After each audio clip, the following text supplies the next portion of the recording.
Welcome back to Shrinking It Down, Mental Health Made Simple. I'm Gene Beresin.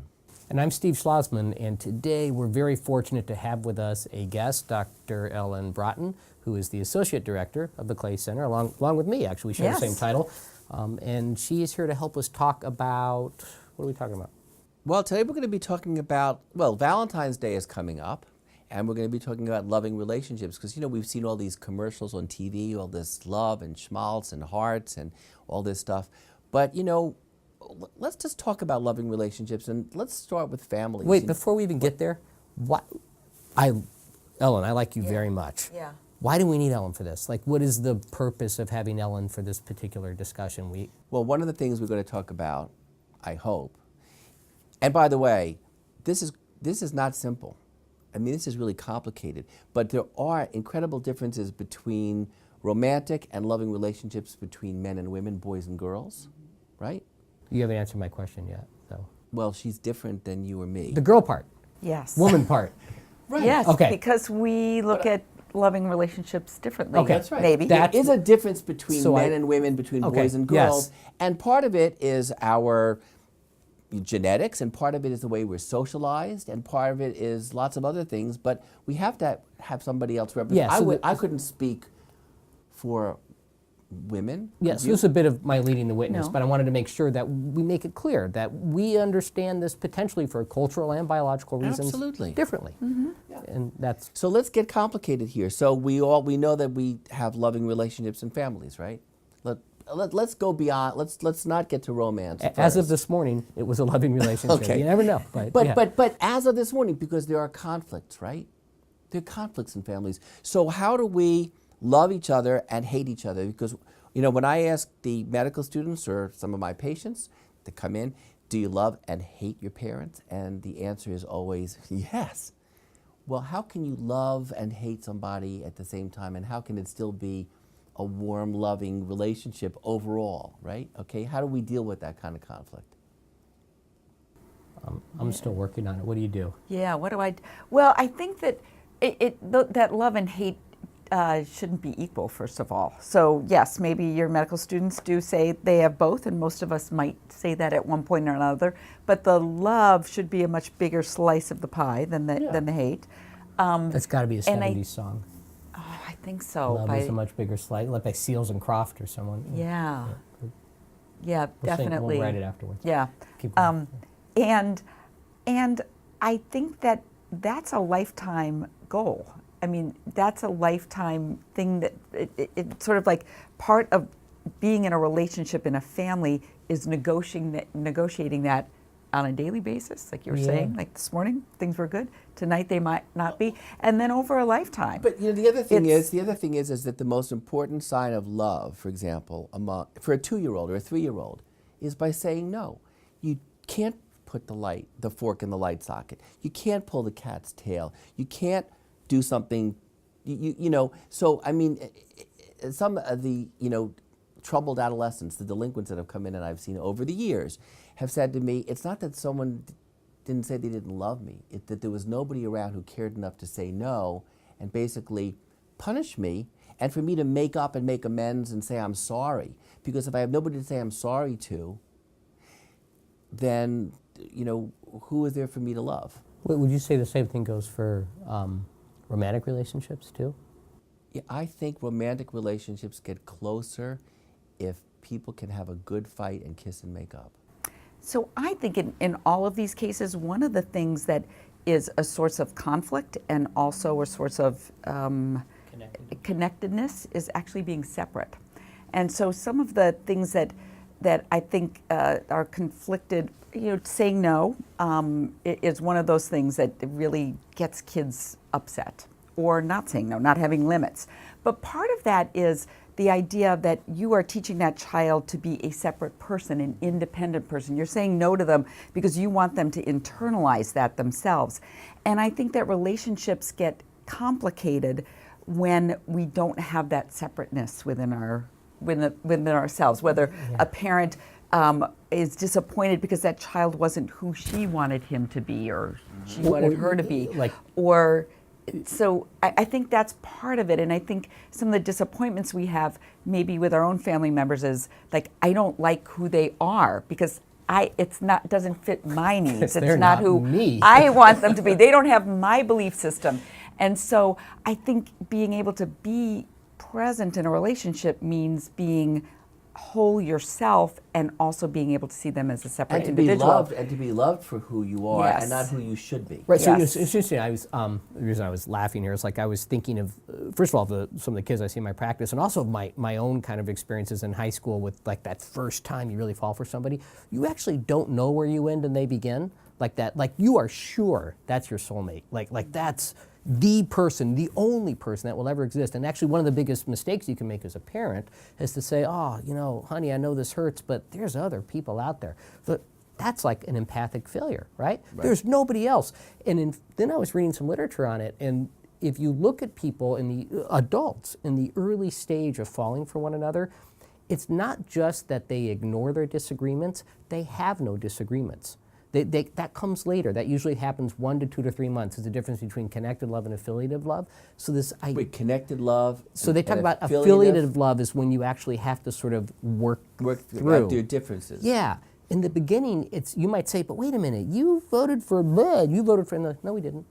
You're like, have you lost your mind? And it is a kind of psychosis. I mean, that's what the poets tell us. And it is that it's being that one and that's sometimes held up as the ultimate, to be one. Two people become one when they become married. Which, when you're one, you don't have any separateness. You are one vision, and that's one why person. when you see these kids in the setting of a breakup, their first breakup, it's as if someone's died because part of them has died. They merged, which I know sounds very shrinky. They're so attached. But it's true. Yeah. And So let me ask you this. We're speaking about romance. Now that we've moved from the family to kind of romantic relationships, is there a difference between girls and boys in terms of their involvement in a romantic relationship and in a breakup? I thought you were just going to say girls and boys, and then we would have to. Well, I'm not going there. Okay. But I'm just wondering, what you think about this is there a difference between a romantic relationship from the standpoint of a girl and a standpoint of a boy, and a breakup from the standpoint of the girl and the standpoint of the boy? So I don't really know of any information about how they handle breakups. I don't know if you do, but I think they are equally as their feelings about being torn apart, I think, are equal. They may deal with it very differently. So how do they deal with it differently? So you were saying earlier. Yeah, so girls talk to each other. I mean, that's not like my being. First of all, we have to be wary. These are gargantuan generalizations, and there will be boys who behave in the ways that we're saying girls more often do, and girls who behave in the way that boys more often do, and that's totally fine.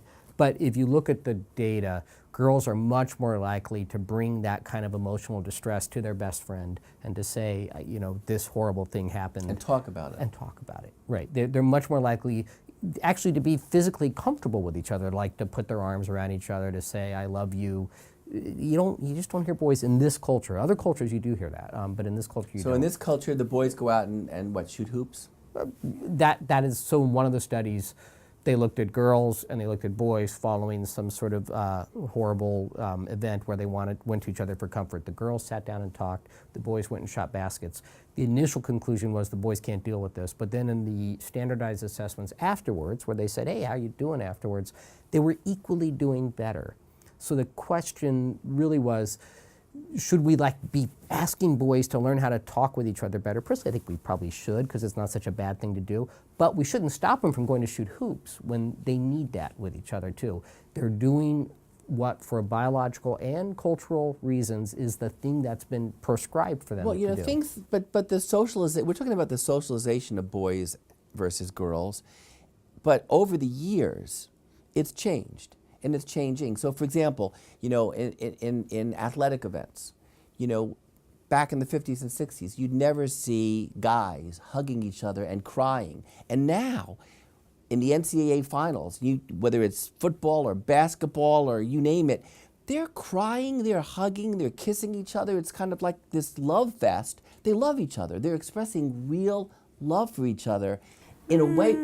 I don't know. I think sometimes they're expressing their own That might be true, but I think in some ways they're expressing their own disappointment in the outcome as opposed to. Well, are you talking about if they lost? Yeah, and if they, I don't know. I guess when hearing that, and I think you're exactly right. Things have changed. Like when we were kids, you never saw a man cry on any sporting event ever. He was running for vice president, cried and had to step down. But I don't see that having made any changes in male-female relationships. I don't. In fact, we might argue that the opposite has occurred. Like it's hard to pinpoint that. Yeah. We'd need real statistics, but I don't feel like because guys are feeling free to cry about their own loss or whatever, I don't see that transferring into now they're more there for a woman. Did you say they're for? Yeah, they're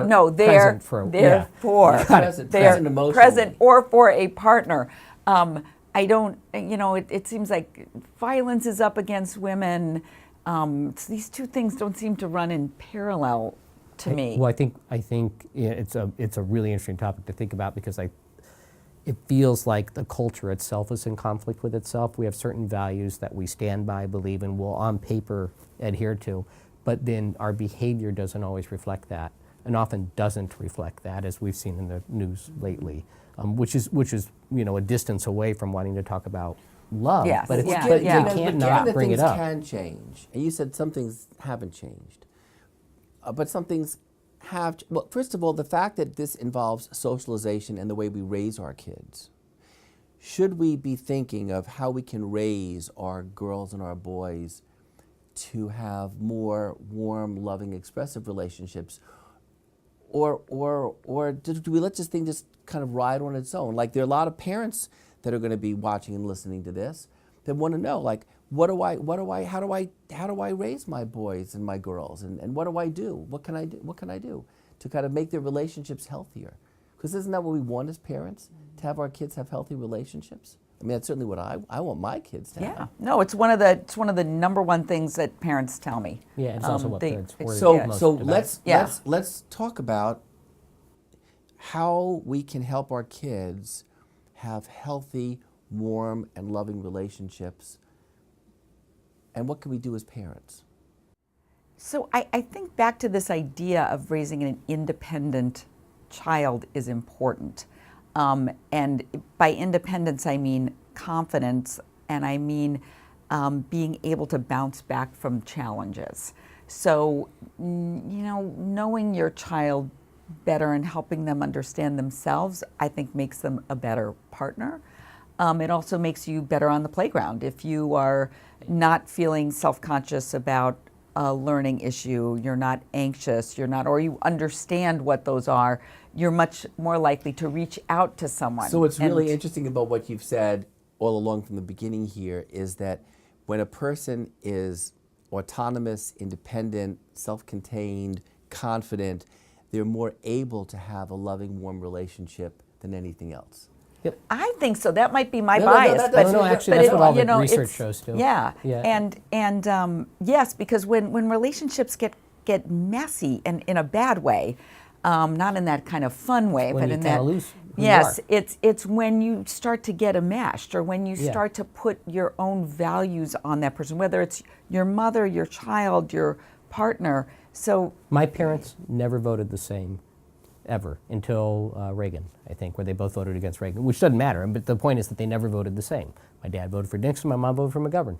This was just something they understood about each other.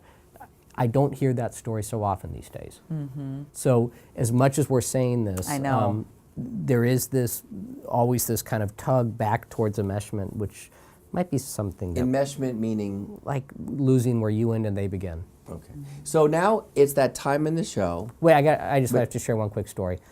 Valentine's Day when I was in high school, incredibly sad every year because they would deliver those carnations that would raise money. I don't know if your school did this for the student council. Yeah. So you would so every year they would show up and I'd get maybe one, other kids would get 10,000. What grade is this? So this is 11th and 12th grade. So I would always joke, oh, they must have lost all mine.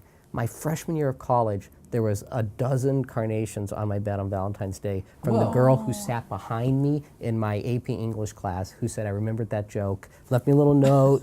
We didn't go to the same college at all. She had ordered them and left them on the bed. Wow, how cool. Just to be sweet, just to be nice. That's very so nice. It's good Valentine's. So now it's time for monumental mental health myths. And that's the time that we kind of answer a question that someone has raised, which is a huge myth. But that people largely believe. It's not. Oh, no! He always tips over. He always tips over. Herman, stay put. You want me? Okay, I'll read this one. This is what we're talking about. There is that one perfect match for all of us. Soulmate. There's the soulmate. There's only one. That's it. Am I supposed to answer that? Is it a myth? Of course it's a myth. I mean, there's a lot of oysters in that stew. No, I mean, the point is that... I haven't heard that. There are a lot of fish in the sea? Yeah, okay. Oysters in the stew. Maybe I just made that one up. Yeah, I'm just going to just make decide that you did. Maybe, I don't know, maybe it's because my daughter likes oysters. I can't. Anyway, it's just not true. I mean, you know, there are so many different people that anyone could connect with and have an attachment with and have a relationship with. There's not just one person that you're destined. You know, it's kind of like, it reminds me of you know, Walt Disney. I mean, you know, Walt Disney has these stereotypes, okay? And one stereotype is the wicked. Speak about men versus women. There's always this kind of like nasty, wicked stepmother. Yes. It's just horrible. On the other hand, there's also the myth that Disney movies tend to put out that, you know, you're Prince Charming or you're Sleeping Beauty Well, or it's whatever. not just Disney. I mean, that's as old as stories. Yeah. But it's just not true. I mean, it's not true, and it's been shown over and over again that there are a number of people that you could actually make a relationship with. One thing is that relationships do take work, and it's not. And the other part of that myth is that there's one person that's a perfect fit for you, and you basically don't have to do anything other than just meet that person and then just go off into the sunset. But relationships really take work, and everyone is going to take a different kind of work. So there are a lot of different possibilities, but each one is going to take a different kind of work. So I would say what's wrong with that myth is that it even gives us the idea, like you were saying, that there is one person. But you know, for some people, one person can be consistent in their life. But in a successful relationship, that one person does not meet every need. And it's nearly impossible to have a relationship with anyone who meets all your needs. And in a well-adjusted person, they have their spouse for these types of needs. Community. They have relationships with their pets for a different kind of need. Their children, their friends. And not every friend is perfect in every situation. And I think thinking about relationships, we have to think about what's our sort of bookshelf of relationship look like, great. as opposed to that one special volume that explains all the secrets of life. Romeo thought there was nobody other than Rosalind for one page of the play. And then there was Juliet, right? So these things You change. always go to well. Shakespeare. Can't help it. Okay, so can I have mine in iambic pen? Cheers. This is for me? Oh man, he fell again. All right. We gotta, here, you know what? Okay. All right. It's bad to go to bed angry in a relationship.